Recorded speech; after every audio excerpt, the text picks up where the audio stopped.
안녕하세요. 오늘은 여자가 조금 다루기 힘든 주제를 가지고 여러분과 함께 이야기를 나눠볼까 합니다. 저는 벌써 성인이 된 두 아들이 있습니다. 저희 첫째 아들은 호기심이 참 많은 아이입니다. 7살쯤 되었을 때였어요. 주방에서 설거지를 하고 있던 저는 일이 끝나고 안방으로 문을 열고 들어갔습니다. 컴퓨터로 어린이 학습 게임을 즐기던 아들인데 웬일인지 컴퓨터 화면에서 눈도 깜빡이지 않은 채 어찌할 바를 모르고 허둥지둥하고 있었습니다. 눈은 고정되어 있고 손은 바쁜 거죠. 컴퓨터 화면을 마주한 저는 경악을 금치 못했습니다. 그 당시 성인 사이트 광고가 팝업으로 창에 떠서 지우려고 해도 지워지지 않는 인터넷 발달 초기였습니다. 저도 곤혹을 치룬 적이 몇 번 있었으니까요. 너무 적나라한 외국 사이트 야동 팝업에 적잖게 당황했지만 침착하게 아들을 나오게 한 뒤에 화면을 껐습니다. 그로부터 저는 그 영상들에 대한 질문 공세를 받아야 했죠. 저는 나름 성교육을 잘하려고 준비하며 생각했지만 그 시기가 이렇게 빨리 올 줄은 상상도 할 수 없었습니다. 그때부터 성교육을 기회가 될 때마다 해왔고 저희 아이들과 불편함 없이 성에 대한 이야기도 나눌 수 있습니다. 제가 결혼하기 전에 TV에서 특집으로 아름다운 우리의 성을 줄여서 아우성이라고 구성애 강사님의 강연을 즐겨보았었습니다. 그때 접한 것이 이 자위라는 것이었는데요. 아들을 키우는 엄마는 방에 함부로 들어가서는 안 된다. 문을 벌컥벌컥 열지 마라. 아들 방에 티슈가 떨어지면 안 되니 갖다 주면서 너무 자주 하지 않도록 권해라. 그리고 죄책감은 절대 안 된다. 라는 말들이었습니다. 그렇게 들었고 그렇게 알았습니다. 그런데 말이죠. 그게 아니더라고요. 엄마의 입장에서 신앙의 선배 입장에서 그렇게 내버려 둘 수만은 없는 문제였습니다.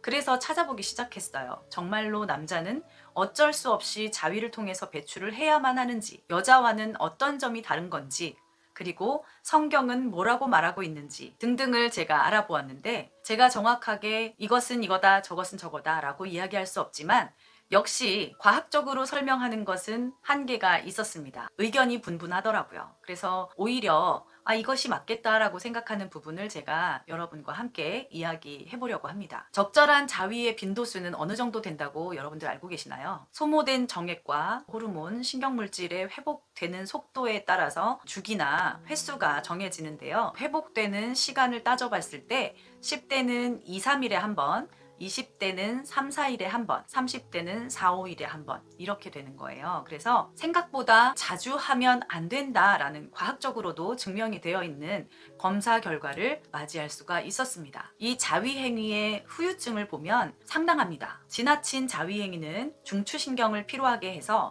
생활에 활력을 떨어뜨릴 수 있다. 만성피로나 기억력 감퇴, 우울감, 그리고 의욕 저하, 근력 약화, 탈모 이런 증상들을 동반한다고 해요. 중추신경이 피로해서 생활의 활력을 떨어뜨리고 몸의 근력도 떨어뜨리는 거죠. 두 번째, 너무 자주 하게 되면 신경 쇠약 상태가 초래가 되어서 사정 조절 장애, 즉 말하자면 조루, 사정을 너무 빨리 해버리는 그 쇠약성, 습관성 조루에 걸릴 위험이 있고요. 성신경이 피로가 되어서 성욕 감퇴가 된다거나 발기부전이 된다거나 그리고 지루가 있는데 계속 바깥으로 배출을 하기 때문에 정액이 고갈돼 버리는 그런 현상이 일어나기도 하고 성흥분 감소가 되기도 한다고 합니다. 세 번째로는 성기에 림프관이 부풀어서 림프 낭종을 유발하기도 합니다. 자위행위를 하는 증세가 6개월 이상 지속되었을 때 관음증 환자로 진단을 하기도 한다고 해요. 정액은 몸에서 배출이 안 되면 재흡수를 합니다. 정액에 조성되는 것들을 보게 되면 정낭액은 40에서 50%, 전립선액은 20에서 30%, 정자는 5% 미만으로 만들어지게 됩니다. 74일 동안 만들어진 정액이 배출되지 않을 경우 정낭액은 정낭에 보관되고 전립선액은 전립선에 보관되고 정자는 부고환에 저장되었다가 일정 시간이 지나게 되면 분해됩니다. 재흡수가 된다는 말이에요. 정액에 정자 활동에 문제가 생겨서 커다란 문제를 야기할 수 있다. 만들어지지 않는다. 고장난다. 이렇게 얘기하시는 분들도 계실 텐데요. 고장나지 않습니다. 일정 시간이 지나게 되면 분해, 재흡수가 된다고 여러분들 알고 계시면 됩니다. 그리고 다시 재생산이 되는 거죠. 이런 과정을 거치기 때문에 몽정을 하지 않는다고 걱정할 필요가 없는 것입니다.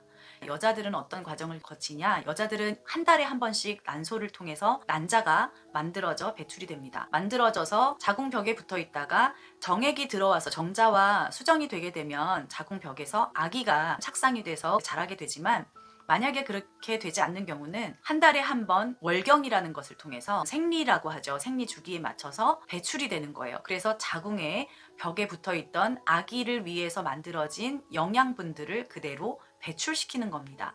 그래서 여자들은 한 달에 한 번씩 생리 월경을 하게 되는 거고요. 남자들은 배출이 되지 않은 경우는 몽정을 하거나 아니면 몸에서 흡수되고 재생산을 하게 되는 과정을 거친다는 거죠. 하나님께서는 여자들에게 분명 한 달에 한 번 배출을 할 수 있게끔 만들어줬는데 남자들한테도 굳이 자기 손으로 정기적으로 배출을 해야만 되게끔 만들진 않으셨을 거다라는 생각을 한 것에서 찾아보게 된 계기가 되었었어요. 남자는 주기적으로 자위를 해야 된다. 꼭 자위는 필요하다. 자기 몸을 사랑하는 것이다.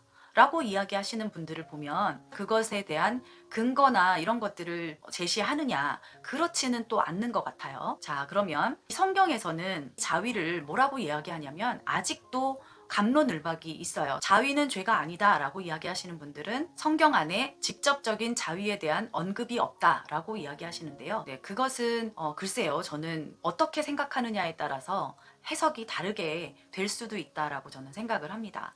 계속해서 한번 보도록 하겠습니다. 만약에 우리가 포르노나 자위행위 중독 같은 성중독에서 회복되는 길이 있다면 얼마나 삶이 더 쉬워지고 당당해지겠습니까? 여러분들이 혼자서 하는 음란한 행동들에 빠져 있다면 당당하지 못하고 사람들 앞에서 내놓지도 못하고 혼자 끙끙 앓게 되는 과정 속에서 혼자 고민하게 되는 경우가 훨씬 더 많다는 거죠. 자, 그러면 이것의 해결 방법은 뭐가 있을까요? 해결을 어떻게 하면 될까요? 금욕하고 의학적으로 치료하고 식이요법을 통해서 치료하고 이런 것들에 대해서도 이야기를 하고 있지만 영국의 크리스천 투데이에서는 포르노와 자위행위에 대해서 자유해질 수 있도록 도와주는 5가지 방법에 대해서 다음과 같이 제시했다고 합니다. 첫 번째, 여러분은 혼자가 아니다. 혼자가 아니다라는 마음을 가지는 것만으로도 훨씬 더 위로가 된다라는 뜻이겠죠. 성중독과 관련된 가장 큰 거짓말은 넌 혼자야. 만약 다른 사람들이 알게 되면 너를 불결하게 생각할 거야 라는 말입니다. 여러분과 교회 주변의 누군가도 이런 문제로 치열하게 싸움을 하고 있을 수 있다. 통계에 의하면 여성들은 특히나 부끄럽기 때문에 아닌 것처럼 생활을 하죠. 성중독에 빠진 여성들이 얼마나 많으냐면 성인 사이트 방문자의 33%가 여성이고 기독교인 여성의 13에서 20%가 스스로 중독자로 여기고 있다는 사실을 기억하라고 하고 있습니다. 물론 이것은 영국의 통계이지만 우리나라의 여성들도 지금은 상당히 많은 수의 여성들이 포르노라든가 야동 그리고 성중독에 노출이 많이 되고 있다라고 알고 있습니다. 그래서 당신은 혼자가 아니다. 혼자 끙끙거리고 있지 말아라. 이런 이야기겠죠.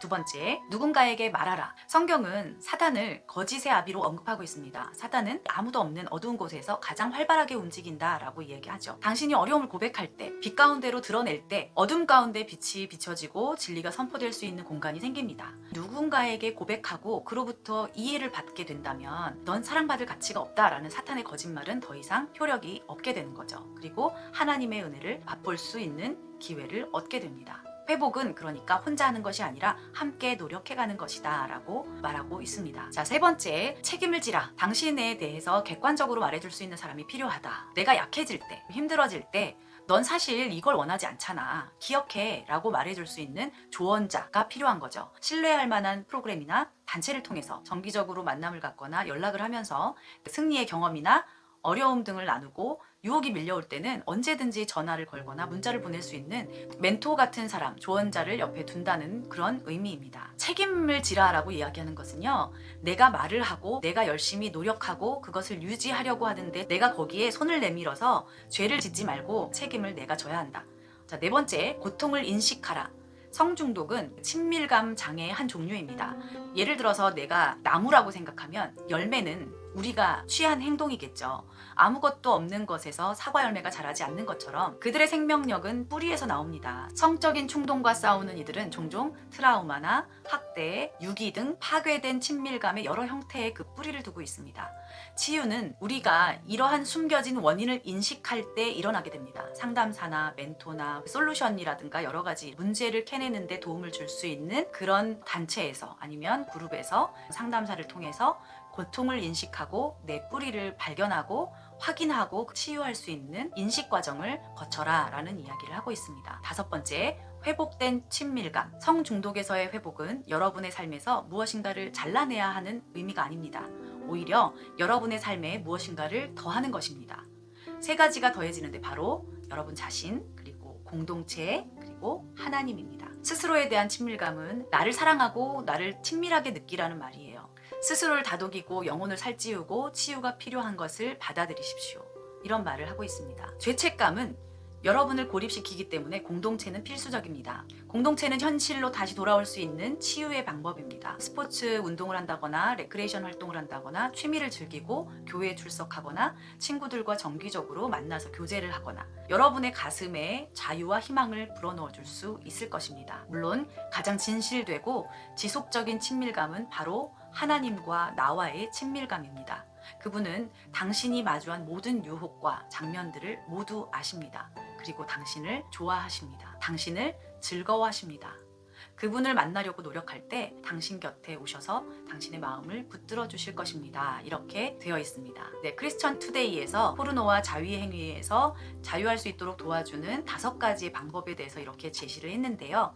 여러분은 어떻게 생각하세요? 자위 행위는 생리적인 욕구이기 때문에 정죄해서는 안 된다라는 주장을 하시는 분들을 가끔 봅니다. 그런데 성은 생육하고 번성하게 하기 위함이며 사랑을 통하여 경건한 자손을 얻기 위함이 남녀로 창조된 목적입니다. 지난번에 제가 말씀드렸죠. 남자, 여자로 창조된 목적이에요.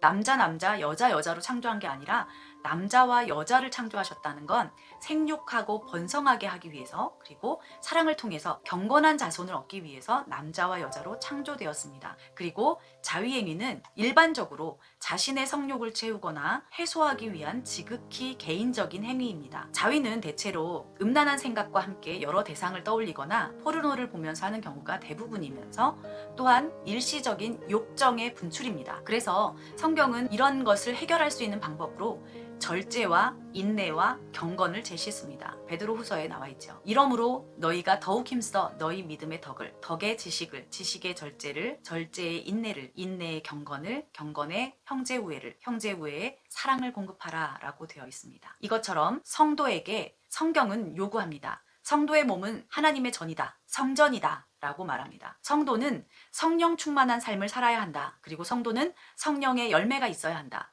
성도는 새 사람을 입어라. 이렇게 말씀하고 있습니다. 우리는 음욕을 품으면서 내 스스로 성적인 욕구를 해소하면서 이것이 죄다, 아니다를 논하기 전에 내가 정말 거룩한 하나님의 성품에 가까이 가고 있는지, 내가 정말 하나님을 사랑하고 하나님의 거룩함에 다가가기 위해서 얼마나 노력을 하고 있는지를 먼저 생각해 봐야 할 것입니다. 우리가 중독에 빠지지 않도록 우리는 성령의 열매를 더욱더 사모하며 살아가야 하겠습니다. 오늘은 여기까지 하겠습니다. 감사합니다.